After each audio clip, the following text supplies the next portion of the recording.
आप सभी साथियों को जय हिंद। मेरा नाम प्रबल है। अध्ययन मंत्र के YouTube चैनल पे मैं आपका बहुत बहुत स्वागत करता हूं। सबसे पहले आप सभी साथियों को स्वतंत्रता दिवस की ढेर सारी शुभकामना। हमारे देश का राष्ट्रीय पर्व, जिस दिन हम अपने गौरवशाली अतीत को याद करते हैं, अपने महापुरुषों के ऊपर गर्व करते हैं, उनके द्वारा जो हमारे देश के लिए जो उनका संघर्ष है उसको हमेशा अपने हृदय में संजो करके रखते हैं और पूरे विश्व में एक बार फिर से बताते हैं कि भारत वो देश है जिसने अपनी स्वतंत्रता प्राप्त करी और पूरे वैश्विक पटल पे अपना एक अमिट छाप छोड़ने का काम और लगातार उस बुलंदी को दुनिया में हासिल करने का काम कर रहा है। तो आज हम इस स्पेशल सेशन में आप लोगों को बहुत कुछ स्पेशल बताने वाले हैं।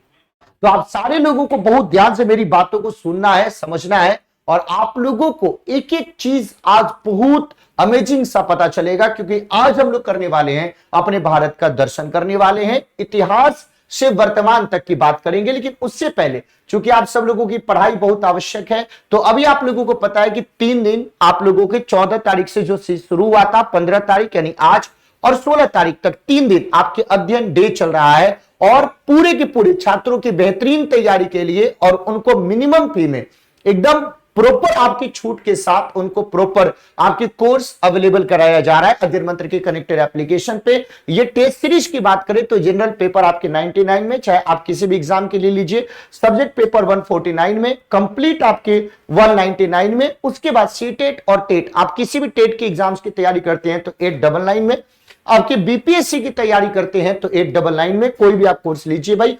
आप जनरल पेपर अध्ययन डे यहाँ पे DSSB, KVS, NVS, EMRS, UGC net इन सब के लिए 1199 1199, पीआरटी के लिए 1499। इसके बाद आप सब लोग टीजीटी सब्जेक्ट की बात करते हैं तो 1799, आप जब पीजीटी सब्जेक्ट की बात करते हैं तो 1899। ये सारे के सारे टीजीटी कंप्लीट आपके 1999 का कोर्स आपको दिया जा रहा है, पीजीटी कंप्लीट आपके 2499 का, ये सारा चीज। तो ये अध्ययन डे जैसा कोर्स वैसा कोड, यानी जो कोर्स आप लेना चाहते हैं, अगर बीपीएससी का कोड लेना चाहते तो बीपीएससी कोड लगाना पड़ेगा, तब आपको इस फी में आपको कोर्स मिलेगा। अगर आप DSSS भी लेना चाहते हैं तो DSSS भी लगाइए। इस तरीके से ये 3 दिन आप लोगों को मिलेगा और आज हम अपनी इस क्लास में शुरू कर रहे हैं अपनी बातों को। सबसे पहले जो मैं आप लोगों को बताना चाहता हूं वो हम अपने तिरंगे झंडे के इतिहास को बताना चाहते हैं।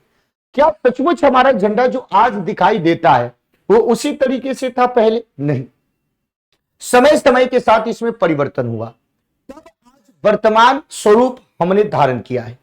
सबसे पहले हम बात करते हैं 1906 में। 1906 में जब हम बात करते हैं तो 1906 में जो आपका फ्लैग है वो इस तरीके से आपको दिखाई देता है। In 1906, during the Swadeshi and boycott struggle, a flag of India was hoisted for the first time in the आपके कहां पे फहराया गया था? तो आप लोगों को पारसी बागान चौक पर पहली बार ये भारत का झंडा फहराया गया था, जिसमें ऊपर लोटस बना हुआ था, ग्रीन कलर, बीच में येलो, नीचे रेड और इधर मून था और इधर आपके सन था।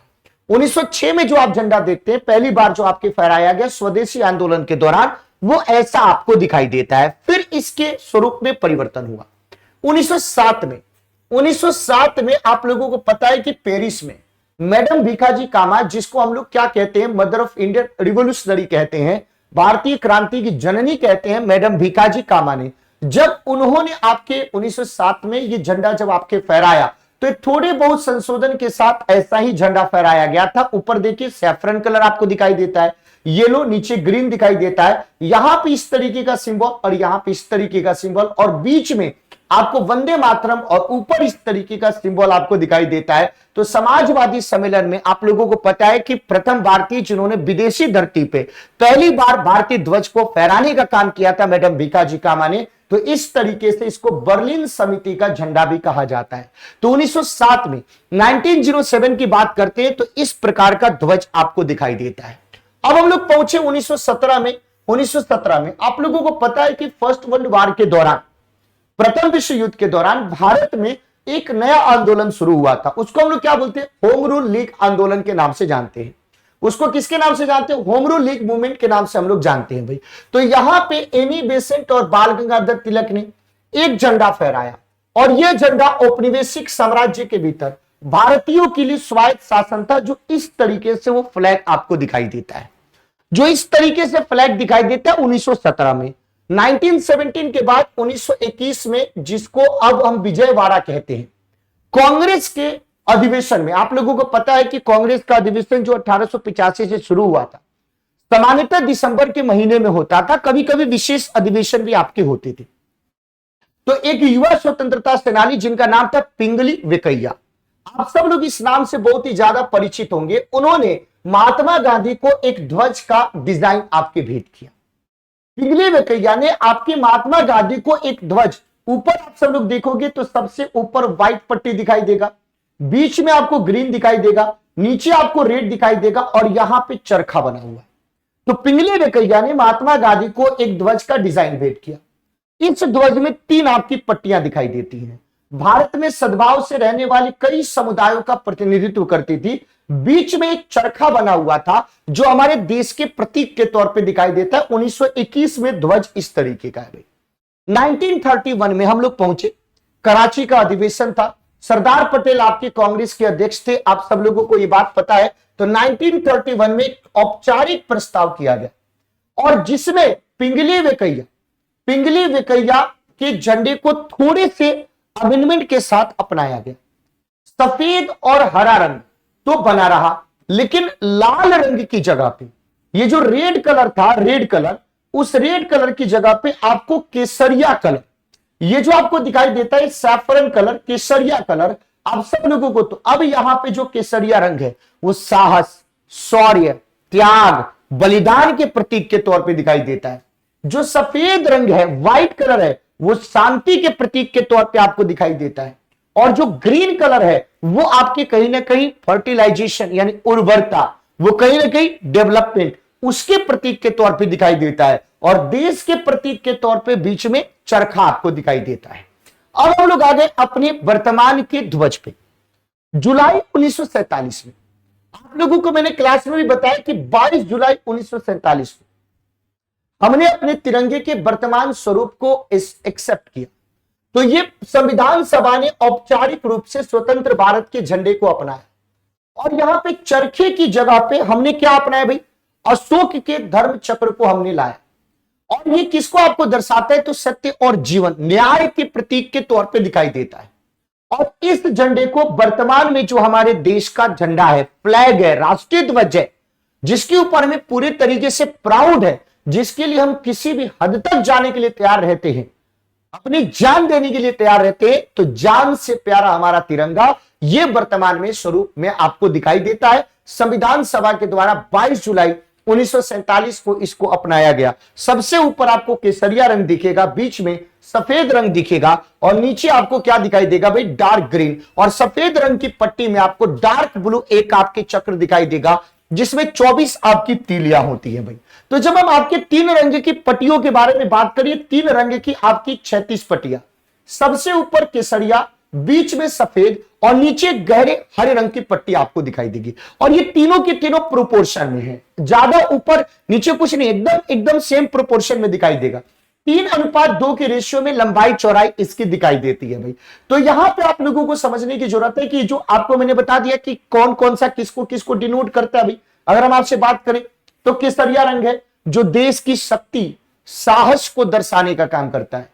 बीच में सफेद पट्टी है जो धर्म चक्र के साथ शांति और सत्य के प्रतीक, न्याय के प्रतीक के तौर पे, और निचली जो आपकी पट्टी है हरा रंग का, वो आपकी कहीं ना कहीं हमारी उर्वरता, हमारी ग्रोथ, हमारी भूमि की पवित्रता को दर्शाता है। तो आज के बाद से अगर इससे पूछा जाए तो आप लोग बता सकते हो। जब चक्र के बारे में बात करते हैं, ये चक्र के बारे में बात करते हैं, तो देख लीजिए अलग अलग इसके मतलब है। ये डार्क ब्लू कलर का ये जो चक्र है 24, इस चक्र को प्रदर्शित करने का आशय है कि जीवन जो है वो गतिशील है। और रुकने का अर्थ क्या होता है, रुकने का अर्थ होता है मृत्यु होता है भाई। अब आप लोगों को पता है कि पहले ये चीज नहीं था कि भाई कहीं पे भी प्राइवेट प्लेस पे या कहीं पे भी आप ध्वज को आप फहरा दीजिए, नहीं। 2002 में एक आपकी इंडियन फ्लैग कोड आया। 26 जनवरी 2002 को भारतीय ध्वज संहिता में संशोधन किया गया और स्वतंत्रता के कई साल के बाद भारत के नागरिकों को अपने घरों के ऊपर, अपने ऑफिस के ऊपर, अपनी फैक्ट्री में, न केवल राष्ट्रीय दिवस पर बल्कि किसी भी दिन बिना किसी रुकावट के फहराने की अनुमति आपको दे दी गई।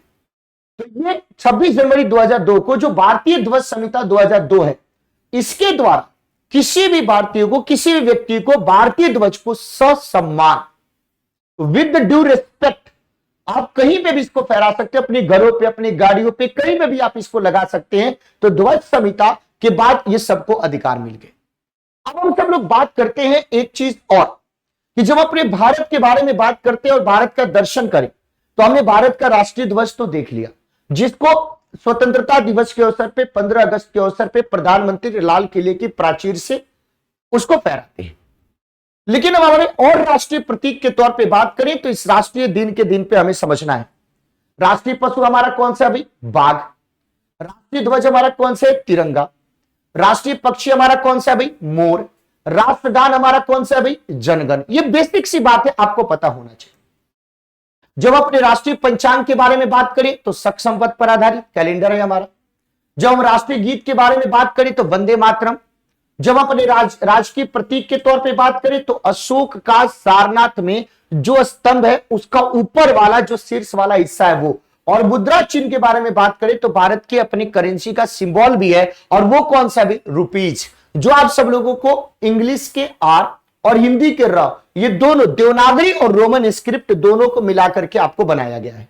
और ये 1947 में जो तिरंगा 22 जुलाई 1947 को संविधान सभा के द्वारा स्वीकार किया गया वो है। लेकिन मैं एक बात और बताना चाहता हूं, आप सब लोग इस बात को समझिएगा बहुत अच्छे तरीके से। हम लोग 15 अगस्त 1947 से पहले, 15 अगस्त 1947 से पहले हम लोग प्रत्येक साल 26 जनवरी को स्वतंत्रता दिवस मनाते थे, और कई साल तक हम लोग 26 जनवरी को ही स्वतंत्रता दिवस मनाए। क्यों? क्योंकि भाई 26 जनवरी को पहली बार कांग्रेस के द्वारा स्वतंत्रता दिवस मनाया गया था। लेकिन जब हमारा देश आजाद हुआ 15 अगस्त को, तो उस दिन से हम लोग स्वतंत्रता दिवस के रूप में 15 अगस्त को हम लोग मनाना शुरू कर दिए भाई। लेकिन और भी बहुत सारे ऐसे देश हैं जो 15 अगस्त को ही अपना स्वतंत्रता दिवस मनाते हैं। उसमें एक का नाम क्या हो जाता है? दक्षिण कोरिया। दक्षिण कोरिया भी अपना स्वतंत्रता दिवस, आप सब लोगों को ध्यान रखने की जरूरत है, वो मनाता है 15 अगस्त को। नॉर्थ कोरिया के बारे में बात करें तो नॉर्थ कोरिया भी अपना स्वतंत्रता दिवस 15 अगस्त को मनाता है। जब हम बहरीन के बारे में बात करते हैं तो बहरीन भी अपना स्वतंत्रता दिवस 15 अगस्त को आपको मनाता है भाई। जब हम लिechtenstein के बारे में बात करते हैं तो जर्मनी के कब्जे से मुक्त हुआ था, यह भी अपना 15 अगस्त को। तो north Korea, south Korea, Bahrain, और उसके बाद लिechtenstein के बारे में जब हम बात करते हैं तो इसको भी। जब कोंगो के बारे में बात करते हैं, डेमोक्रेटिक रिपब्लिक ऑफ कोंगो, ये भी अपना स्वतंत्रता दिवस 15 अगस्त को ही मनाते हैं। तो भारत के साथ साथ विश्व के ये 5 ऐसे देश हैं जो अपना स्वतंत्रता दिवस आपके कब मनाते हैं भाई? तो स्वतंत्रता दिवस वो मनाते हैं आपके कब? 15 अगस्त को। अब एक बहुत बड़ा कंफ्यूजन है कि 2024 में 15 अगस्त जो हम लोग स्वतंत्रता दिवस के रूप में मना रहे हैं, वो 77वां स्वतंत्रता दिवस है कि 78वां स्वतंत्रता दिवस है? देखिए, पहला स्वतंत्रता दिवस है 15 अगस्त 1947, उससे काउंट कीजिएगा तब यह है 78 इंडिपेंडेंस डे, 78वां स्वतंत्रता दिवस है। लेकिन अगर हम ये बात करें कि हमारी स्वतंत्रता के कितने साल पूरे हो चुके हैं, तो स्वतंत्रता के 77 साल पूरे हो चुके हैं, 78वें साल में हम प्रवेश कर गए हैं और हम 78वां स्वतंत्रता दिवस मना रहे हैं। तो हम 77वां नहीं, हम 78वां स्वतंत्रता दिवस मना रहे हैं। तो 15 अगस्त 1947 से आप लोगों को गिनना है तो आजादी के पहले साल के रूप में याद किया जाता है। इस साल भारत आजादी के 77 वर्ष पूरा कर लेगा और 78वां स्वतंत्रता दिवस मनाएगा। तो बहुत सारे लोगों के मन में कंफ्यूजन है कि 77वां है कि 78वां है, तो आप लोगों को ध्यान रखने की जरूरत है, 78वां है। इसके बारे में आपको समझना है। अगला, अब यहां पे आप लोगों को ध्यान रखना है, एक बहुत जरूरी चीज मैं बता रहा हूं और ये बहुत लोगों को पता नहीं होगा। 2 चीज होता है, एक होता है ध्वजारोहण और एक होता है आपके ध्वज को फहराना। तो 15 अगस्त के दिन ध्वजारोहण होता है कि आपके ध्वज को फहराया जाता है। देखिए, 15 अगस्त को हमें स्वतंत्रता मिली थी, इसका मतलब है कि हमने ब्रिटिश फ्लैग को डाउन किया था और हमने क्या किया था भाई? नीचे से भारत के फ्लैग को बांध करके ऊपर ले जाकर के हमने उसको फहरा करके अपनी आजादी का हमने उद्घोष कर दिया था।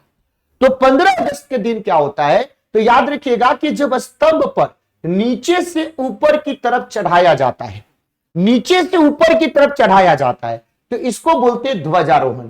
यानी 15 अगस्त के दिन लाल किले की प्राचीर से भारत के जो प्रधानमंत्री हैं वो ध्वज को फहराते नहीं है, वो ध्वजारोहण करते हैं। इसका मतलब है कि भाई इसका मतलब है कि नीचे से हम लोग पूरे तरीके से उसमें फूल बांध करके अपने झंडे को ऊपर लेकर के जाते हैं और फिर खींच देते हैं और पूरे आसमान में हमारा ध्वज आपके फहराने लगता है और हमारे इतिहास, गौरवशाली इतिहास को पूरे विश्व को एक बार कहता है कि yes I am India, we are India. हम सब लोग कहते हैं कि हम ही भारत हैं। तो यानी इसका मतलब 15 अगस्त के दिन क्या होता है, नीचे से ऊपर की ओर लेकर के ध्वजारोहण होता है। और 26 जनवरी के दिन क्या होता है भाई, गणतंत्र दिवस के दिन तो झंडा आपको फहराया जाता है। तो हम लोग ये बात जो कहते हैं ना, ये बहुत सारे लोगों को नहीं पता होगा, केवल आप ही को पता होगा, क्योंकि मैं आप ही को बता रहा हूं। तो बहुत सारे लोग कहते हैं प्रधानमंत्री झंडा फहराते नहीं, ध्वजारोहण किया उन्होंने, ठीक है भी। और जो 26 जनवरी गणतंत्र दिवस के दिन राष्ट्रपति झंडा फहराते हैं, क्यों? क्योंकि ऊपर उसको बंधा होता है, केवल खींच देना होता है और झंडा आपके फहर जाता है। 15 अगस्त में नीचे से ऊपर ले जाते तब जाकर के उसका ध्वजारोहण करते हैं भाई। तो यहां पे फ्लैग पोल पर पहले से तिरंगा ऊपर लगा करके बंधा हुआ होता है 26 जनवरी के दिन। इसके साथ अधिकतर फूलों की पंखुड़ियां भी लगी होती है। जब तिरंगा फहराया जाता है तो पुष्प की वर्षा होती है, ध्वजारोहण भी किया जाता है तो पुष्प की वर्षा होती है। तो दो चीज, तो राष्ट्रीय ध्वज को जब आपके स्तंभ पर नीचे से ऊपर की तरफ चढ़ाया जाता है तो ये ध्वजारोहण आपके कहलाता है। तो ये आपके दिल्ली दूरदर्शन का ऑफिशियल ये जो इंफॉर्मेशन था मैंने आपको दिया, ठीक है ना। तो आप लोगों को ये सीखना है। ये जो प्रथम बार स्वतंत्रता दिवस आपके मनाया जा रहा था, तो ये वो दृश्य है, आप सब लोग देखिए, ये हमारे ध्वज फहराया गया है और पंडित नेहरू आपके देश की जनता को संबोधित कर रहे हैं लाल किले की प्राचीर से। तो लाल किले की प्राचीर से 15 अगस्त के अवसर पे झंडा को आपके ध्वजारोहण किया जाता है और जो हमारा कर्तव्य पथ है उस पे राष्ट्रपति के द्वारा 26 जनवरी के अवसर पे, गणतंत्र दिवस के अवसर पे झंडा को आपके फहराया जाता है। चलो भाई, अब ये वो लाल किला है, आप सब लोग देख लीजिए। लाल किले की प्राचीर से, यहां से आप सब लोगों को ध्यान रखने की जरूरत है, प्रत्येक साल 15 अगस्त के अवसर पे, यानी इस बार भी हमारे प्रधानमंत्री आपके मोदी जी इसको क्या करेंगे भाई, आपके ध्वजारोहण करेंगे भाई। तो ये जो हमारा देश है, ये जो स्वतंत्रता दिवस है, इस दिन हम अपने किसानों को याद करेंगे जिनके मेहनत से ये मिट्टी उर्वर बनती है और वो मिट्टी आपकी फसल पैदा करती है, जिसके चलते हम सब लोगों का पेट और ये सब चीज पूरी की पूरी व्यवस्था चलती है। उसके बाद इस स्वतंत्रता दिवस के दिन हमें अपने इन वीर जवानों को भी करना चाहिए कि जो अपनी प्राण की कुर्बानी दे करके, अपनी परवाह न करके, अपनी जान की परवाह न करके हमारे देश को पूरे तरीके से हमारी सीमा पे और किसी भी वो शक्तियां जो हमारे देश को कहीं ना कहीं अस्थिर करना चाहती है उसके सामने डट करके मुकाबला करते हैं। तो एक बार फिर से हमारे जवानों को भी इस स्वतंत्रता दिवस के अवसर पर ढेर सारा मतलब जितना हम सब लोग इनको थैंक यू कहें उतना कम है। और उसके बाद ये सारे के सारे महापुरुष जिसके कारण आज हमारा देश स्वतंत्र हुआ है, हम लोग स्वतंत्र आसमान में, हम लोग स्वतंत्र हवा में सांस ले पा रहे हैं, वातावरण में रह पा रहे हैं, हमारी स्वतंत्रता है, हमारे साथ न्याय होता है, हमारा संविधान है, हमारा देश है, प्राउड के साथ कहते हैं कि यस ये हमारा देश है, इस देश में हम शान से आपके रहते हैं। तो इस सारे के सारे महापुरुषों के त्याग, बलिदान, संघर्ष को हम लोग बिल्कुल भी नहीं भुला सकते हैं। तो आज इनको भी याद करने की आवश्यकता है भाई। तो अगर आज का ये सेशन आपको अच्छा लगा है तो सब लोग एक बार इस सेशन को लाइक करिएगा, चैनल को आप सब लोग सब्सक्राइब कीजिएगा और साथ ही साथ जो मैंने आप लोगों को बताया कि ये 3 दिन आप सब लोगों के लिए ऑफर चल रहा है, तो 3 दिन आप लोगों के लिए 14, 15, 16 ये जो ऑफर चल रहा है, इसका स्वतंत्रता दिवस के अवसर पे अध्ययन मंत्री के द्वारा बच्चों को जो उपहार दिया जा रहा है उसका जरूर आप सब लोग फायदा उठाएं। और फिर हम सब लोग मिलेंगे क्लास में। लेकिन आप सब लोग जिनको भी ये आज का सेशन अच्छा लगा है, जिनको भी ये सारी बातें पसंद आई है और सचमुच आपको सुन करके जान करके अच्छा लगा है, सब लोग कमेंट में एक बार फीडबैक देना और जय हिंद जरूर लिखिएगा। आप सब लोगों के कमेंट का मुझे बहुत इंतजार रहेगा। चैनल को सब्सक्राइब करना, सेशन को शेयर करना और एक बार फिर से इस स्वतंत्रता दिवस पे, 78वें स्वतंत्रता दिवस पे हम अपने पूरे देशवासियों को, हम अपने एक एक बब्बर शेर और शेरनियों को ढेर सारी शुभकामना देते हैं और फिर मिलेंगे नेक्स्ट सेशन में। तब तक के लिए जय हिंद।